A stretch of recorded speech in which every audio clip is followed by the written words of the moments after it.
Students, last 2 videos में हम लोगों ने कुछ वेक्टर के बेसिक्स के बारे में कवर किया था।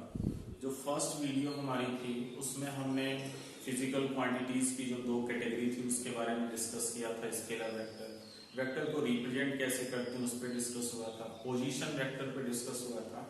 एंड आफ्टर दैट जो सेकंड हमारा पार्ट था, सेकंड वीडियो में हम लोगों ने टाइप्स ऑफ वेक्टर के बारे में डिस्कस किया था। अब हम जो यहाँ डिस्कस करने जा रहे हैं properties of vector addition and after that multiplication vector by a scalar. लेकिन इन दोनों के बारे में डिस्कस करें उससे पहले जरा हमें एक कॉन्सेप्ट क्लियर करना होगा, एडिशन ऑफ वेक्टर। वेक्टर का हम एडिशन कैसे करते हैं? वेक्टर का एडिशन करने के लिए 2 लॉज डिफाइन है। फर्स्ट होता है triangle law of addition. Triangle law of addition क्या कहता है? यदि 2 वेक्टर है, सपोज करो ये वेक्टर BC है जिसको हम वेक्टर A के द्वारा रिप्रेजेंट करते हैं, और एक वेक्टर CA है जिसको हम वेक्टर B के द्वारा रिप्रेजेंट करते हैं। तो इन दोनों वेक्टर का एडिशन वेक्टर क्या होगा? एक्चुअली 2 वेक्टर को जब हमें ऐड करना होता है तो वो ट्रायंगल की 2 कॉन्टिन्यूअस साइड को रिप्रेजेंट करते हैं। गौर कीजिएगा, कॉन्टिन्यूअस साइड मतलब BC CA। अगर इसको मैंने AC कर दिया होता तो ये कॉन्टिन्यूअस साइड नहीं होती है, मतलब सेम डायरेक्शन में से जा रहा है, साइक्लिक ऑर्डर इसका मेंटेन। तो अगर हम 2 वेक्टर को ट्रायंगल के कॉन्टिन्यूअस साइड के द्वारा रिप्रेजेंट करते हैं तो इसका जो एडिशन होगा थर्ड साइड होगी और उसका डायरेक्शन रिवर्स हो जाएगा। जैसे कॉन्टिन्यूअसली जाता तो BC CA और AB हो जाता है, ऐसा नहीं होगा, अपोजिट हो जाएगा, BA हो जाएगा। यानी कि vector BC plus vector CA इन दोनों का एडिशन क्या हो जाएगा? Vector B। तो 2 वेक्टर को ऐड करने का जो फर्स्ट लॉ है ट्रायंगल लॉ ऑफ एडिशन, उसमें अगर ट्रायंगल की 2 साइड कॉन्टिन्यूअस साइड 2 वेक्टर को रिप्रेजेंट कर रही हैं तो इन दोनों वेक्टर का जो सम होगा ट्रायंगल की थर्ड साइड होगी और डायरेक्शन रिवर्स हो जाएगा। जैसा कि फिगर से क्लियर है, vector BC plus vector CA is equal to vector BA। इसे अगर आप वेक्टर C मान लें तो इसे ऐसा भी रिप्रेजेंट कर सकते हैं, vector A plus vector B is equal to vector C। That is the first law of addition of vectors. Vector को ऐड करने के लिए पहला लॉ है ट्रायंगल लॉ ऑफ एडिशन। अब एक और होता है पैरेललोग्राम लॉ ऑफ एडिशन। जो सेकंड होता है वो है second parallelogram law of additions of 2 vector. क्योंकि वेक्टर की बात हो रही है तो ये अंडरस्टूड। ये क्या कहता है?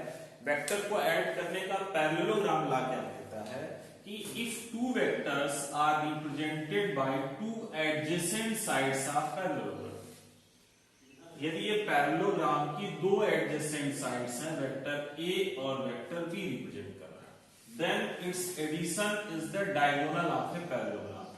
मतलब ये जो वेक्टर B है इसी के पैरेलल एक लाइन खींचिए और जो दूसरा वेक्टर A है उसके पैरेलल एक लाइन खींचिए, तो ये हमारा कंप्लीटली क्या बन जाएगा? पैरेललोग्राम बन जाएगा। अब इस पैरेललोग्राम का जो डायगोनल होगा that is the addition of these 2 vectors.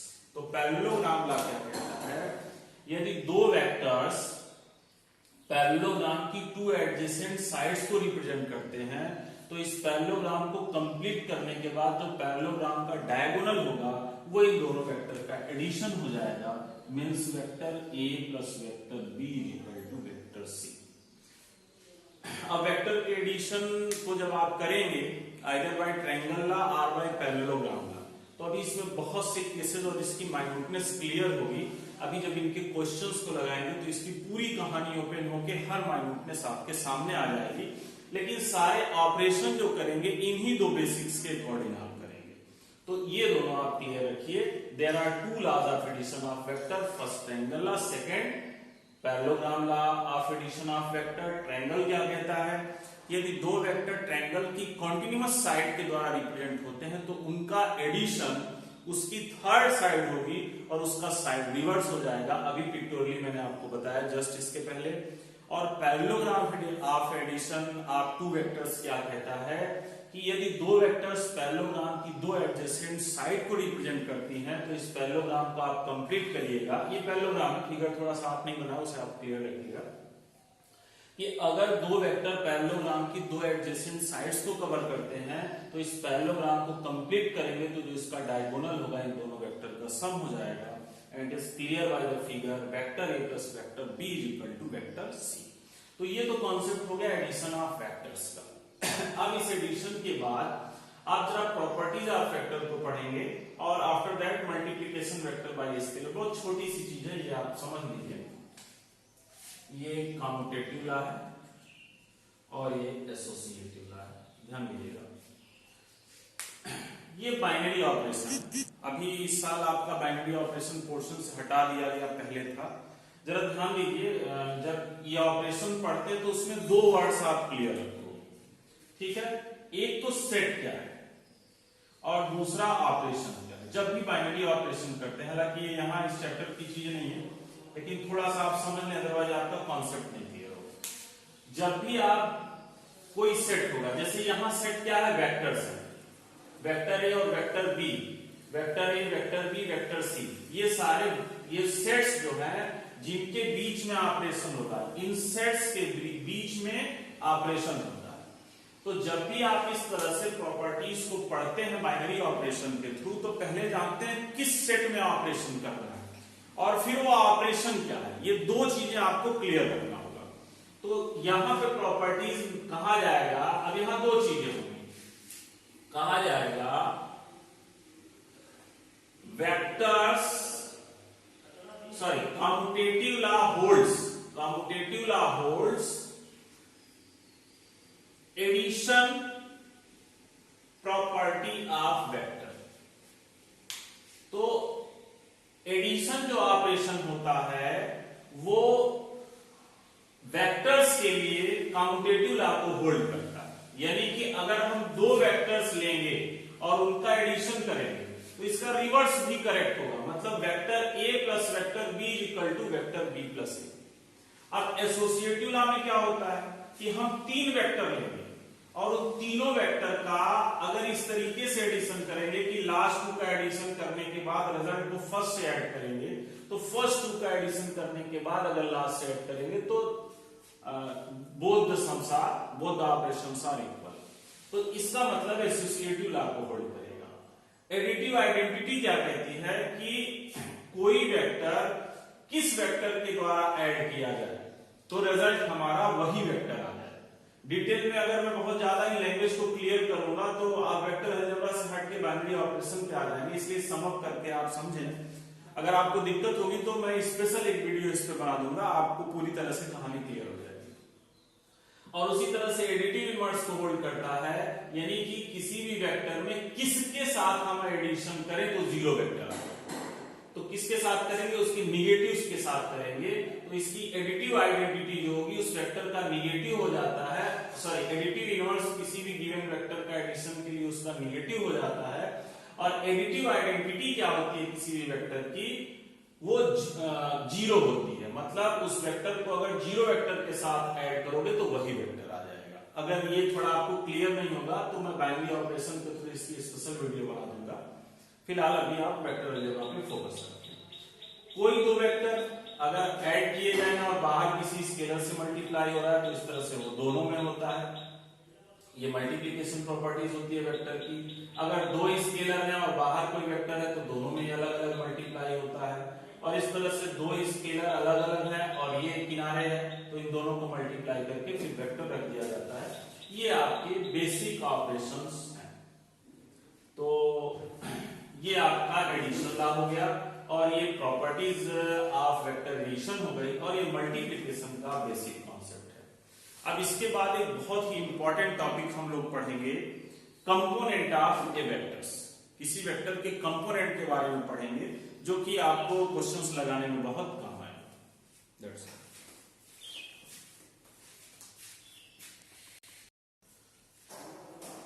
जरा यहाँ पे एडिशन ऑफ टू वेक्टर्स को हम लोग पहले समझ लें कि दो वेक्टर को ऐड कैसे करते हैं। दो वेक्टर्स को ऐड करने के लिए दो मेथड आपके सिलेबस में रखे गए हैं। फर्स्ट है triangle law of addition of vectors. दो वेक्टर को ऐड करने का जो पहला तरीका होता है वो ट्रायंगल लॉ के थ्रू होता है। ट्रायंगल लॉ के थ्रू दो वेक्टर्स को हम कैसे ऐड कर सकते हैं? अगर दो वेक्टर किसी ट्रायंगल की कॉन्टिन्यूअस साइड के द्वारा रिप्रेजेंट हो रही है, दो वेक्टर किसी ट्रायंगल के कॉन्टिन्यूअस साइड के द्वारा, मतलब वेक्टर ये देखिए ए बी बी सी, अगर आपने ए बी और सी बी कह दिया तो कंटिन्यूअस नहीं हो जाएगी, डायरेक्शन चेंज हो जाएगा। यानी कि दो वेक्टर जो है ट्रायंगल की continuous side means vector A B और वेक्टर बी सी के द्वारा रिप्रेजेंट हो रही है, ये कॉन्टिन्यूअस सेम डायरेक्शन में कहीं जा रही है। तो यदि दो वेक्टर्स किसी ट्रायंगल की दो कॉन्टिन्यूअस साइड के द्वारा रिप्रेजेंट हो रही है तो इसका एडिशन थर्ड साइड के द्वारा रिप्रेजेंट होगा, इसका एडिशन वेक्टर थर्ड साइड के द्वारा रिप्रेजेंट होगा। और ध्यान दीजिए डायरेक्शन रिवर्स हो जाएगा। इसको अगर आप ऐसे लाएंगे तो डायरेक्शन ऐसे होना चाहिए, बट ऐसा नहीं होगा, इसके सम का डायरेक्शन ये हो जाएगा। तो यदि किसी दो वेक्टर को ऐड करना है तो ट्रायंगल लॉ के थ्रू क्या होगा, यदि वो दोनों वेक्टर ट्रायंगल की दो कॉन्टिन्यूअस साइड को रिप्रेजेंट करते हैं तो इन दोनों वेक्टर्स का जो एडिशन होगा वो ट्रायंगल की थर्ड साइड होगा, जबकि साइड रिवर्स हो जाएगी। यानी वेक्टर ए और वेक्टर बी ये ट्रायंगल की दो कॉन्टिन्यूअस साइड है तो इसका सम ये वेक्टर सी हो जाएगा।